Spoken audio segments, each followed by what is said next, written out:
This is the skid steer. It's the wheeled one though.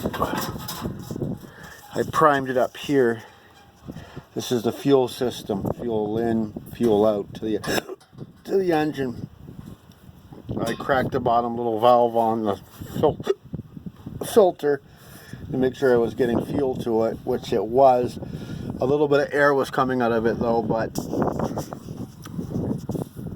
it's fine now. And the linkage was seized up and pinned down, so that was another issue with it as well. But now it fires up, so